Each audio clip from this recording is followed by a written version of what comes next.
बिस्मिल्लाहिर्रहमानिर्रहीम, अस्सलाम वालेकुम। मैं असदुल्ला ख़ान हूँ। जब आप आइनी और क़ानूनी रास्ते पे चल रहे हों और आपके लिए हर तरह का माहौल साजगार बना हुआ हो और आपकी कामयाबी का न सिर्फ आपको यकीन हो बल्कि आवाम के अंदर भी एक बहुत बड़ी डिबेट पैदा हो चुकी हो कि तहरीक अदम एतमाद कामयाब हो जाएगी, नाकाम होगी या कामयाब हो जाएगी, कम से कम 50% लोग तो आपकी कामयाबी को देख रहे हों, तो ऐसे में आप तशद्दुद का रास्ता इख्तियार कर लें तो समझ से बाहर है कि ये किस किस्म की समझदारी और दानिशमंदी है। मौलाना फजल रहमान ने जो अचानक तशद्दुद का रास्ता इख्तियार किया है, इसने बहुत सारे लोगों को इबहाम में मुब्तला कर दिया है और ये सोचने पर मजबूर कर दिया है कि क्या मौलाना फजल रहमान को अपनी तरीके अदम एतमाद की नाकामी का यकीन हो गया था जिसकी वजह से उन्होंने तशद्दुद का रास्ता इख्तियार किया। यानी आप सोचिए कि वही शख्स थाने से या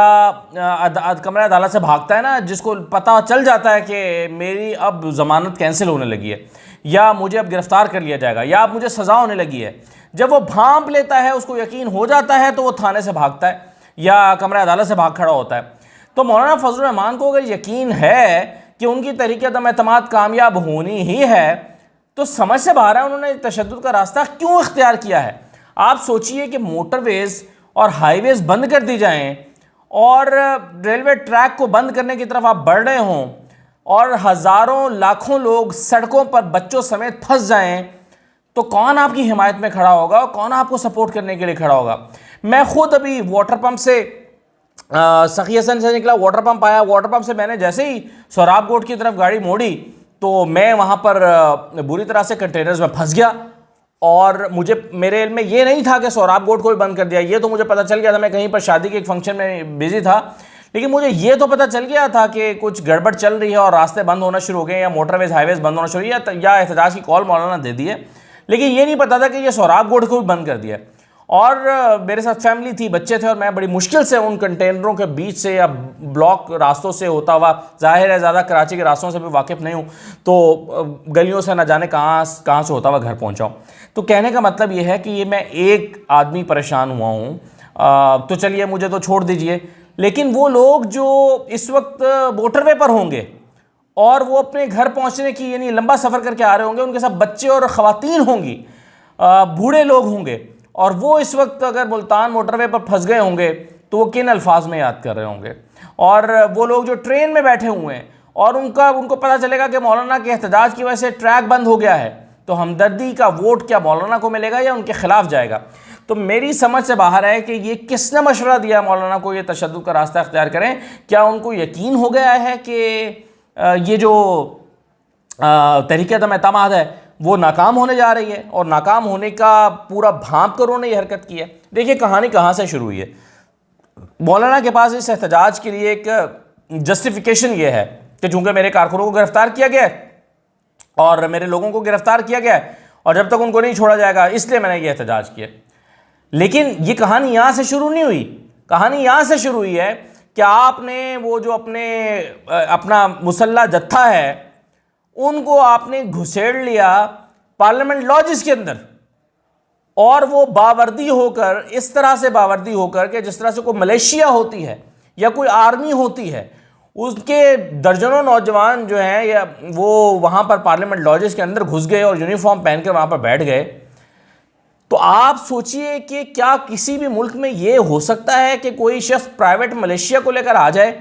और उनको सरकारी रिहाइशगाह पर जो है वो अंदर घुसेड़ दे। अब इनमें से अगर कोई बंदा शरारत कर दे या इनकी आड़ में कोई शर पसंद अनासिर घुस जाएं, दाखिल हो जाएं और वहाँ पर MNAs रहते हैं, उनकी फैमिली रहते हैं, पार्लियामेंटेरियंस रहते हैं, उनकी फैमिलीज रहती हैं, उनके वहाँ पर घर हैं, तो आपने किस लॉजिक के तहत उनको वहाँ पर घुसेड़ा। कहा गया, इसका आर्गूमेंट ये दिया गया कि जी अब हमने सिक्योरिटी का इंतज़ाम किया है और मौलाना के जलसों और जो चीज़ें होती हैं उसकी सिक्योरिटी जो है वो उनकी ज़ाती सिक्योरिटी होती है या वो सरकारी सिक्योरिटी पर इंहिसार नहीं करते। लेकिन सवाल ये पैदा होता है कि ये अचानक किस किस्म की सिक्योरिटी की ज़रूरत पड़ गई इस्लामाबाद में। इस्लामाबाद में तो कोई जलसा होने नहीं जा रहा था, कोई जुलूस नहीं हो रहा था, इस्लामाबाद में कोई फ़िलहाल कुछ नहीं होने जा रहा। इस्लामाबाद में तो अभी तहरीक आनी है और वो जो तहरीक अदम एतमाद है वो पार्लियामेंट के अंदर पेश होनी है और पार्लियामेंट एक सिक्योर जगह है जहां पर इस तरह का कोई मसला नहीं होता। तो ये किस आर्गूमेंट और किस लॉजिक के तहत इन लोगों को यहां पर बुलाया गया, ये बात बिल्कुल समझ से बाहर है। और अगर फर्ज कीजिए कि इनको बैठे रहने दिया जाता तो फिर आप, मैं और बहुत सारे लोग ये सवाल उठाते कि भाई ये कहाँ की हुकूमत है? क्या हुकूमत ने हथियार डाल दिए हैं? क्या हुकूमत बेबस हो गई है? क्या ये किस किस्म की हुकूमत है कि जो पार्लियामेंट लॉजेस में बैठे हुए रहने वाले पार्लियामेंटेरियंस की हिफाजत नहीं कर सकते और वहाँ पर एक मुसल्ला जत्था आकर रह गया है? तो अगर ये मौलाना फजल रहमान की हुकूमत होती और तहरीक इंसाफ के लोग या किसी भी और जमात के लोग या किसी और पार्टी जो मौलाना के मुखालिफ होते, वो आकर बैठ जाते हैं यहाँ पर इस तरह से, तो क्या उनको इजाज़त दे दी जाती कि वो बैठ जाए? तो कहने का मतलब ये है कि ये इनिशिएट ही गलत हुआ है। और मेरा ख्याल है कि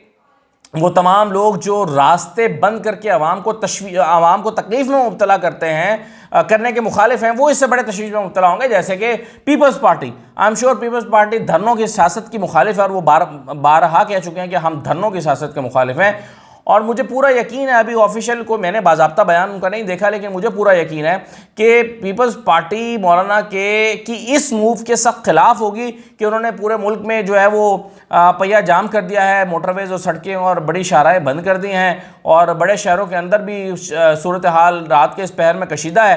तो ये जो सारा मसला है, मेरा ख्याल है कि इसे पीपल्स पार्टी जो है वो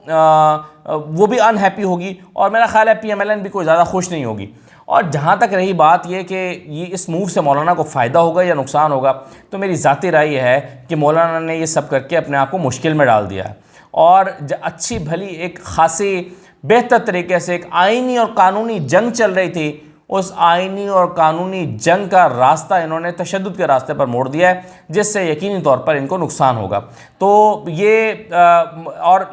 सारी सूरत हाल में इमरान खान वज़ीर-ए-आज़म और उनकी हुकूमत, जो अगर कहीं कहीं वो मुश्किल में थे भी या ख़ुद को महसूस कर भी रहे थे कुछ लोग उनके, तो उनको एक रिलीफ मिला है कि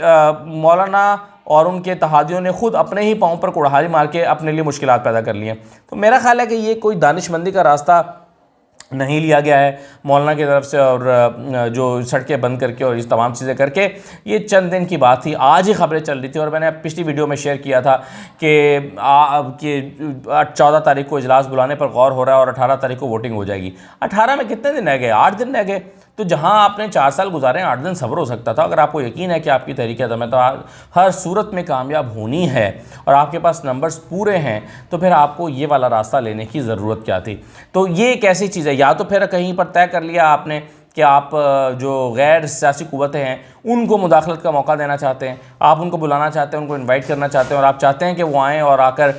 वो इंटरवीन करें और वो मामले को बैठें और एक मरतबा फिर साबित करेंगे सियासी लोगों में इतनी अहलियत नहीं है कि अपने मामला को सेटल कर सकें और किसी तीसरे फरीक को बैठ के मामला को सुलझाना पड़ता है। तो मेरा ख्याल है अगर आप ये साबित करना चाह रहे हैं तो ये एक और तकलीफ बात है। आखिर में मैं सिर्फ ये कहना चाहता हूँ कि मैंने चूँकि आज पिछली वीडियो में एक के आखिर में कहा था कि मैं इस वक्त यानी 12 बजे के करीब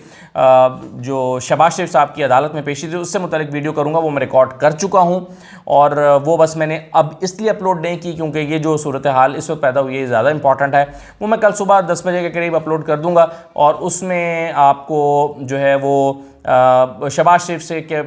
केस में मुतालिक जो रिसेंट डेवलपमेंट्स हुई हैं मनी लॉन्ड्रिंग में, वो तमाम वो लोग जो इसको जानना चाहते हैं उनको सुबह ये सारी अपडेट्स मिल जाएंगी। लेकिन अभी जो है वो मैंने इसलिए उसको पोस्टपोन कर दिया है। आप जब वो वीडियो सुन रहे होंगे तो उसमें मैंने आज का सीखा इस्तेमाल किया कि आज हेयरिंग हुई। उसकी वजह यह है कि मैंने उसको ज़ाहिर है एक दिन पहले रिकॉर्ड कर लिया हुआ, यानी अभी रिकॉर्ड कर लिया था और सुबह मैं वो आपके सामने रखूँगा। बहरहाल फ़िलहाल मुझे इजाज़त दीजिए। देखिए मौलाना की दानिशमंदी उनको कहाँ लेकर जाती है। इजाज़त दीजिए। अल्लाह हाफ़िज़।